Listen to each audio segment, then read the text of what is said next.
করলেই তখন শ্রাবণ মাসে একটা সোমবারই করতাম, 4টে সোমবার করতাম না।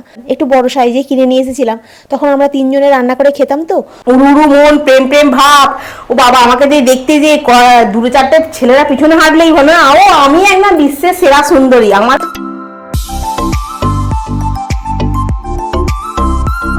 গুড মর্নিং বন্ধুরা, কেমন আছো তোমরা সবাই? আশা করছি তোমরা সকলেই খুব ভালো আছো, আমিও বেশ ভালো আছি।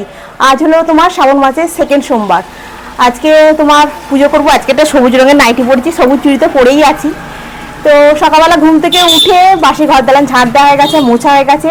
কালকে এক রাস তোমার জামা কাপড় তো ভিজিয়ে এসেছি, সেগুলোকে সব কেচে এখানে রেখেছি বালতিতে, এখনো শুকনো করতে দেওয়া হয়নি। এখন ঠাকুরস্থান মুছবো, মুছে আজকে হব্বিসি ভাত খাবো। হব্বিসি ভাতটাকে বসিয়ে দেবো, দিয়ে ঠাকুরতলায় চলে যাবো। তাহলে কি হবে, পুজো করতে করতে আমার এদিকে ভাতটাও রেডি হয়ে যাবে। আর তনু ঘুম থেকে এই সবে মাত্র উঠলো, ওকে বলে মুখ ফুক ধুয়ে নিয়ে আমি পুজোটা করে নিই, তাহলে দুজনে মিলে একসাথে বসে ভাতটা খেয়ে নেবো। তো এখন ওকে রেখে দিয়ে যাবো। জামা কাপড়গুলো আমার এখন দেওয়ার সময় নেই, আমাকে তো বেরোতে হবে, কারণ অনেকটা বেলায়। আজকে আমি উঠেছি একটু বেলাতেই, জানো তো। কালকে রাত্রিবেলা ওই অত ভিজে ভিজে এসেছি, এসে রাত্রিবেলা তোমার ঢুকেছি তখন প্রায় 11টা বাজে। তারপরে এসে তোমার খেয়ে তারপর শুয়ে তারপরে তোমার এডিট করে সব কিছু করে শুতে শুতে প্রায় 1টা-1:30 হয়ে গেছে। এবার এখন কি হয়েছে, উঠতে আজকে একটু লেট হয়ে গেছে আর কি। তো সেই জন্য আমাকে এখন করতে হবে, ওই তনুকে বলবো যে বেলায় করে দিতে, জামা কাপড়গুলো শুকনো করে দিতে। আমি এখন সব ঠাকুরদের পুজো টুজো করে দিয়েই তবে যাবো। ওকে বলবো কিছু করতে হবে না, খালি দুপুরবেলাতেই গোপালকে খেতে দিবি আর জামা কাপড়গুলো একটু শুকনো করতে দিবি। তো চলো এখন আমরা একটু ভেতর দিকে যাই, গিয়ে একটুখানি তোমার ভাতটাকে আগে বসিয়ে দিয়ে ঠাকুরস্থানটা মুছে নিয়ে তারপর পুজো করব, ঠিক আছে? আর পুজো করে নিয়ে এখন ঘড়ির কাঁটা অনেকটা বাজে। তুই মুখটা ধুয়ে না রে। তো চল রান্নাঘরে আগে ভাতটাকে বসাই। শ্রাবণ মাসের প্রত্যেকটা সোমবারে যেন একটা আলাদা আলাদা শান্তি আসে, জানো তো। সকালবেলা ঘুম থেকে উঠে তোমাদের সঙ্গে একটু কথা বলে নিয়ে ঠাকুরঘরটা পরিষ্কার করে নিচ্ছি, ওইদিকে ভাতটাকেও বসিয়ে দিয়ে এসেছি। কালকে যখন এসেছি তখন কিন্তু না ঠাকুরের জন্য একটু ফুল নিয়ে আসতে পেরেছি, না একটু মিষ্টি নিয়ে আসতে পেরেছি। ফ্রিজে 2-1টা ফল ছিল, আজকে ওই দিয়েই ঠাকুরকে আজকে পুজো দেবো। কৃষ্ণায় বাসুদেবায় নমঃ শিবায়, ওম নমঃ শিবায়, ওম নমঃ শিবায়, ওম নমঃ শিবায়।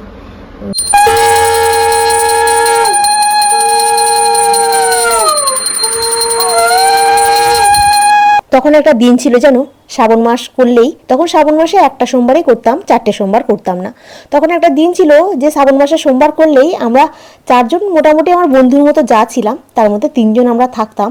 আমার বাড়িতে হব্বিসি হতো, আমরা সবাই মিলে একসাথে বসে খেতাম, তার একটা আলাদা আনন্দ ছিল। সবাই মিলে কিছু না কিছু করতাম। ধরো কেউ হয়তো ভাতটা বাড়লো, কেউ হয়তো খাওয়া দাওয়ার পর জায়গাটা মুছে নিল, কেউ হয়তো একটু বাসন মাজতে হেল্প করলো, কেউ হয়তো কলা পাতাগুলোকে ফেলে দিয়ে আসতো, কারণ হব্বিসি ভাত তো কলা পাতাতে খাওয়ার নিয়ম। আর আমি এই ফ্ল্যাট বাড়িতে কোথায় বা কলা পাতা পাবো? আর তখন কি হতো, ওখানে ওইটা খানিকটা সে কী বলতো গ্রাম গ্রাম টাইপের, জানো তো। ওইখানে কলা পাতা পাওয়া যেত, তারপরে আমি না পারলে ওরা নিয়ে আসতো কলা পাতা। হ্যাঁ, খুঁজে খুঁজে কলা পাতাগুলোকে কেটে ধুয়ে পরিষ্কার করে নিয়ে আসলো। তখন ওদের কথা খুব মনে পড়ে। এই শ্রাবণ মাসে যখন এই হব্বিসি ভাতটা খাই তখন ওদের কথা খুব মনে পড়ে, যে একসাথে বসে খেতাম। আর এখন তনুর আর আমার দুজনে বেরিয়ে নিয়েছি, আমি খেয়ে অফিস বেরোবো। আর একটু ঘি একটু বেশি করে দিলে বেশ ভালো লাগে খেতে। কাল রাতে থেকে আমি কিছু খাইনি, সেই দুধ খেয়ে শুয়ে পড়েছি। আর এখন পুজো টুজো হয়ে গেল, হব্বিসিটা বসিয়ে দিয়েছিলাম, পুজো করতে করতে আবার হব্বিসিটাও হয়ে গেল। এবার খেয়ে দিয়ে বেরোবো। তনুর জন্য একটুখানি বেলায় সোয়াবিনের তরকারি আছে। এবার তনু যদি সোয়াবিনের তরকারি খায়, কি গরম হচ্ছে, সোয়াবিনের তরকারিটা বলছে মুড়ি দিয়ে খেয়ে নেবো। ওকে বললাম একটা রুটি করে দিই, বলে রুটি করতে আপনি মুড়ি দিয়ে খেয়ে নেবো। তাহলে মুড়ি দিয়ে খেয়ে নেবে। আর আমি ভাবছি একটুখানি বাজার থেকে ওই যাওয়ার সময় একটু সাবু কিনে নেবো, আর একটুখানি চিনি দিয়ে সাবু দিয়ে দুপুরবেলাটা খেয়ে নেবো। তো চল এখন খেয়ে নিয়ে আমাকে তো এবার বেরোতে হবে। দেখতে দেখতে এখন 9টা 5 হয়ে গেছে, জানো তো।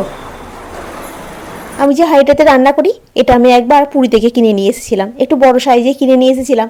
তখন আমরা 3 জনে রান্না করে খেতাম, তো সেই জন্য একটু বড় দেখে কিনেছিলাম, যাতে কি হয় অসুবিধা না হয়।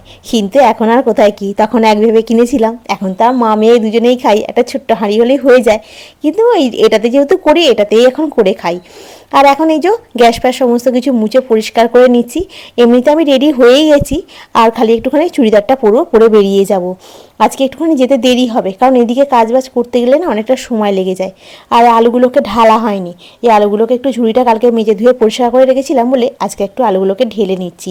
নাহলে কালকে মায়ের ওখান থেকে এই আলুগুলো দিয়েছিল, আলু আর একটু পেঁয়াজ দিয়েছিল। গুড ইভিনিং বন্ধুরা, কেমন বৃষ্টি হচ্ছে বলো? আমাদের তো সাগর আছে একেবারে টোটালি ডুবে গেছে। তনু এখানে চা করছে, আসার সময় একটুখানি বাজার করে নিয়ে এসেছি। বাজারটাকে তনু মনে ফ্রিজে পুড়ে দিয়েছিস না রে? শসা আর এটা হ্যাঁ তনু ফ্রিজে পুড়ে দিয়েছি। আসার সময় একটুখানি বাজার করে নিয়ে এসেছি। বাজারের মধ্যে খালি শসা নিয়ে এসেছি আর ওল নিয়ে এসেছি। কালকে তো মঙ্গলবার, নিরামিষেতে একটু ওল ভাতে দেবো বলে। কিন্তু এখন একটু চা খাই, সকাল থেকে যে চা খাইনি জানো তো, একদম এখানে যে মাথাটা যা যন্ত্রণা ধরেছিল সেন্টারে, ভাগ্যিস একটা ব্যাগে ওষুধ ছিল, তাই এই যাত্রা আমি বাঁচোয়া। এসে খালি জামা কাপড়টা ছেড়েছি, মুখটাকে ধুয়েছি, দিয়ে তোর বললো তোর একটু চা বানা, সকাল থেকে একটু চা খাওয়া হয় না তো, মাথাটা মানে এমন হচ্ছে কি বলবো, কি যন্ত্রণা ধরে গেছে। রেগুলার খেয়ে খেয়ে অভ্যেস হয়ে গেছে তো, একদিন না একটু চা খেলে তোমার ভালো লাগে না। তো চলো, তনুর চা করে নিয়েছে, আমি একটুখানি বসে বসে চা খাই, তারপরে তার কথা হবে। আর কালকে শাড়িটা পরে আমাকে ভালো লাগছিল, তোমরা সবাই বলছিলে। আসল কাজটা কি বলতো, শাড়িটাই খুব সুন্দর জানো তো, লাইট জ্বালা শাড়িটাই এতটা সুন্দর যে শাড়িটা যাকেই হোক পরলে খুব সুন্দর লাগবে। আর আমার শাড়িটা হচ্ছে সবচেয়ে প্রিয় লাগছিল কালকে, আর শাড়িটাই ভিজে গেল। এতটা ভিজে ডাল চচ্চড়ি হয়েছে মানে বলার মতো নয়। আজকে শুকনো করতে দিয়েছি তাকে কেচে, সে শুকনো হবে যেহেতু সকাল থেকে কন্টিনিউ বৃষ্টি চলছে, কি বলবো আর, পাখা চলছে। এখন রাখি, নাহলে পাখার ফরফরা নিয়ে আবার আওয়াজ ছাড়বে। কত জামা কাপড়, এই যে আমার শাড়িটা কি অবস্থা, এখনো পর্যন্ত কিচ্ছু শুকনো হয় না একটা, শুধু এইখানটাতে এই জায়গাগুলো পুরো ভর্তি হয়ে আছে একবারে।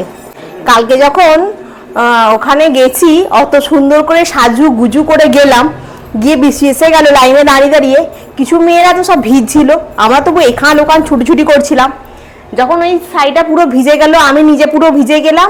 তারপরে মাকে পুজো দিয়ে, পুজোটা সামনে থেকে দিতে পেরেছি, মাকে একটুখানি মন দিয়ে প্রণাম করতে হচ্ছে, এটা শান্তি। বড্ড আওয়াজ করছে। আর তা নাহলে ওই যে মনে হচ্ছে না সেই আগে আগে কি হতো ছোটবেলার আমি কি বলবো, আমার ছোটবেলা ছিল না, আমার তো সবটাই ছোটবেলায় নিমতলাতেই কেটেছে। 17 বছরে ঢুকে গেছি নিমতলায়, আর কি ছোটবেলায় বলবো। তবে একটু পিছন পাকা ছিলাম তো, তাই জন্য ওই অল্প বয়সেই ছোটবেলাটা বলি। যেটা ওই তোমার ধরো না, ওই তখন কিসে পড়ি, ক্লাস 8-9-এ পড়ি, তখন আর কত বছর বয়স, 13-14 বছর। তখন থেকে পুজো পার্বণ সব চালু হয়ে গেছে রে বাবা। শিবরাত্রি করতে হবে, ভালো বর পেতে হবে, চালু হয়ে গেছে। তো তখন কি করতাম, আমরা গঙ্গায় যেতাম স্নান করতে, গঙ্গায় স্নান করে ভিজে কাপড়ে আসতাম। ওই যে ভিজে কাপড়টা যেমন হাঁটতে হাঁটতে আস্তে আস্তে গায়ে শুকনো হতো, ঠিক কালকেটাও তেমনই হয়েছে, ভিজে কাপড়ে হাঁটতে হাঁটতে গায়ে শুকনো হয়ে যেত। অল্প বয়স থেকেই পুজো করা চালু করে দিয়েছি। শিবরাত্রির, তারপরে ইঁটু পুজো হতো, ইঁটু পুজো করতাম। আবার আমাদের বুলু তখন ইঁটু ঠাকুর বিসর্জন করে শীতকালে আবার ওখান থেকে গঙ্গা থেকে স্নান করে আসতো। যাই হোক, বুলু ওই গঙ্গা থেকে স্নান করে ইঁটু পুজো করেছে। আর তখন শীতকালে এই ভিজে কাপড়ে অতটা আসতো, ভগবান ওর কথাটা শুনেছে। যাই হোক, ওর স্বামীটা খুব ভালো হয়েছে, ওরা খুব ভালো থাকুক, সুস্থ থাকুক। হ্যাঁ, যাই হোক, ওর মানে আমি করিনি, আমি কোনোদিন ইঁটু পুজো করে ওই গঙ্গাতে শীতকালে স্নান করে আসিনি। আমি মায়ের ওখানে ইঁটু পুজো ক বছর করেছি, 2 বছর কি 3 বছর, খুব জোর 3 বছরও করিনি, মনে হয় 2 বছর এরকম মনে করেছি। তারপর তো বিয়ে হয়ে গেল। যাই হোক, আমার তো কপালটা জানোই তোমরা, তোমাদেরকে তার নতুন করে কিছু বলা নেই। ওই বেশি পিছন পাকা হয়ে গেলে ওই রকমই হয়, বুঝতে পেরেছো তো। অতিরিক্ত পিছন পাকা ছিলাম, অল্প বয়সে বেশি পেকে গেছি, অল্প বয়সে ওই জন্য বিয়ে হয়ে গেছে। চলো, এখন আর কিছু করার নেই, হাপিট টেস্ট করে সামনে যেন বাপু একটুখানি দেরি করেই বিয়ে করবো, ঠিক করেই নিয়েছি। ভগবানকে তাই বলি যে যদি জন্ম দাও বাপু, তাহলে একটু দেরি করেই বিয়েটা করবো, সকাল সকাল যেন বিয়েটা দিয়ে দিওনি আমাকে আবার। হ্যাঁ, একটু পড়াশোনাটা যেন মন দিয়ে করতে পারি, পড়াশোনা ছেড়ে দিয়ে এই বিয়ে করা খুবই, তখন আসল কথা বুদ্ধি কম, বয়স কম। আর কি বলবো বলো তো তোমাদেরকে, মানে পড়াশোনা করলে যে ভালো কিছু হয় সেটা তো তখন আর নেই মাথায়, না উড়ু মন, প্রেম ভাব। ও বাবা, আমাকে দিয়ে দেখতে যে 2-4টে ছেলেরা পিছনে হাঁটলেই হলো না, ও আমি একদম বিশ্বের সেরা সুন্দরী, আমার পিছনে এতগুলো ছেলে হাঁটছে, এরা সব ব্যাপার ছিল, বুঝলে তো। যাই হোক, এখন আমাকে বাসনগুলো মাজতে হবে, বাসনগুলো বলতে এই চায়ের বাসন, চায়ের কাপ, এগুলো মাজতে হবে। তনু টিফিন খেয়েছে দুপুরবেলা, সোয়াবিন দিয়ে মুড়ি খেয়েছে, ওইগুলো মাজবো। আর সকালবেলা তো হাঁড়ি ফাঁড়ি মেজেই গেছি। আর একটা রুটি হবে, আর একটুখানি সুজি করবো। আর আসার সময় সুগার ফ্রি সন্দেশ নিয়ে এসেছি, আর গোপালের জন্য একটা লাড্ডু নিয়ে এসেছি। গোপালকে তো আমি হয়েছিল একটু লাড্ডু দেবে, ও তার আগেই গোপাল ঘুমিয়ে পড়েছে আমি আসার আগেই। তো তো সেই জন্য গোপালের লাড্ডুটা রেখে দিয়েছি। আর এতে করে একটুখানি সুগার ফ্রি সন্দেশ নিয়ে এসেছি। এই সন্দেশটা একটু এখন মানে আমি দুধ দিয়ে সন্দেশটা খেয়ে নেবো রাত্রিবেলা, তনুকে এই সন্দেশ দিয়ে আর একটুখানি সুজি করে দেবো, সুজি খাবে। কিন্তু আমি একটু সুজিও খেতে পারি, দুধ নাও খেতে পারি। তো চলো আগে বাসনগুলো মাজি, মেজে নিয়ে তারপর এদিক ওদিক অনেক কাজ আছে। কাল থেকে ব্যাগ ফ্যাগগুলো ওখানে সব গড়াগড়ি খাচ্ছে, সব তুলে রেখেছিলাম আর ওখান থেকে ওখানে পড়ে গড়াগড়ি খাচ্ছে। রাতেরবেলা তনুর জন্য সুজি করছি আর একটা রুটি করে দেবো, আর তো সন্দেশ আছে, এই দিয়ে খাওয়া হয়ে যাবে। এখন সুজিতে বলো যাইতে বলো না, আমি একটু গুড় ইউজ করি জানো তো। এই গুড়ের প্যাকেটটা 90 টাকা করে নেয়, কিন্তু গুড়টা খুব ভালো জানো। চিনির পরিবর্তে এই গুড় খাওয়া খুব উপকার। উপকার বলতে কি অনেক খেয়ে নিলে হবে না, আবার একটা নিয়ম মতো একটু গুড় খেলে হয়। তো গুড় দিয়ে এই সুজিটা বানালে না খেতেও ভালো হয়, বেশ টেস্টফুলও হয়। একদিন ভাবছিলাম যে গুড় দিয়ে না বানাবো, তোমার দই বানাবো, মিষ্টি দইগুলো হয় ওগুলো খুব ভালো খেতে হয়। তো যতবার মিষ্টি দই বানিয়েছি ততবারই কি হচ্ছে কি বলো তো, আমি বানাতে পারিনি। তো দেখবে একদিন চেষ্টা করে আর একবার।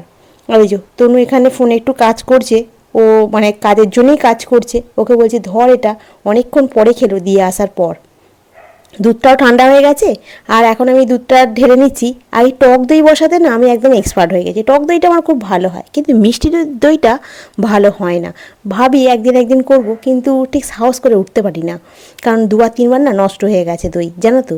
পম্পা বলছিলে আজকে তোমাদেরকে খুব ভালো লাগছে বন্ধু, থ্যাংক ইউ গো।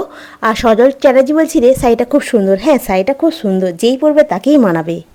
নিবেদিতা বলছিলে তোমাদের দক্ষিণেশ্বরের মন্দির থেকে মাত্র 20 মিনিটের দূরত্বে। এবারে যদি কোনোদিন চাই, তুমি যদি টাইম পাও তাহলে একদিন এসো, তোমার সঙ্গে আমার দেখা হয়ে যাবে উর্মির মতো।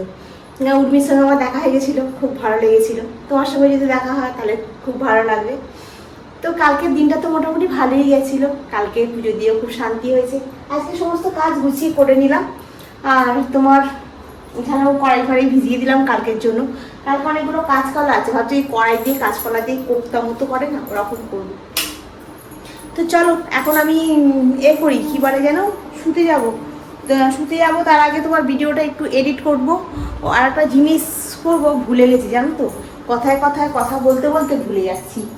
3বার মনে করে বেরোলাম যে এই কাজটা করব, তারপরেও ভুলে গেছি। চুবড়িতে করে আমি আজকে আসার সময় একটু পেয়ারা নিয়ে এসেছি জানো। চুবড়িতে করে ঝুড়িতে রেখে দিলে না টেবিলের উপরে, পেয়ারাগুলো খাওয়া হয়ে যাবে। আর ফ্রিজে পুড়ে রাখলে কি বলতো, পেয়ারাগুলো আর খাওয়া হবে না। তখন ওই পেয়ারাটা মানে শুকনো হয়ে যাবে, পেয়ারাটা নরম টাইপের হয়ে যাবে। আর পেয়ারাগুলো খুব ভালো পেয়েছি, আমি এসে দুটো খেয়েছিলাম, খুব খিদে পাচ্ছিল তো। পেয়ারাগুলো খুব সুন্দর দেখতে, একদম টাটকা ফ্রেশ। এখানে থাকলে তুমি খেতে পারবে। তো চলো বন্ধুরা, আজকের ব্লগটা এখানেই শেষ করছি। নেক্সট ব্লগে আবার তোমাদের সঙ্গে দেখা হবে। তোমরা খুব ভালো থেকো, সুস্থ থেকো, খুব সাবধানে থেকো।